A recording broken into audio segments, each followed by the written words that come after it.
Last week, I announced the first property purchased by the Bethel Lake Wylie Preservation Park District. An appointed board has been hard at work finding and securing properties deemed valuable for our community based on size, location, interest, and usability for passive recreation. As with any property, location is a factor.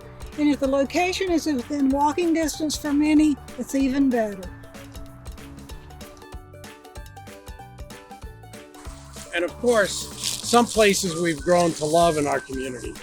Landmark properties that we'd hate to see give way to more storage units, higher density housing, and even more apartments. Value is the priority. The goal is to make our tax dollars go as far as they can to preserve green spaces and to create fun places. Today, I think I have the announcement we've all been waiting for. We have bought the goat farm.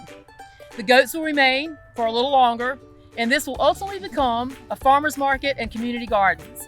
I want to personally thank the voters in the Bethel Lake Wylie area for making this a possibility for our community.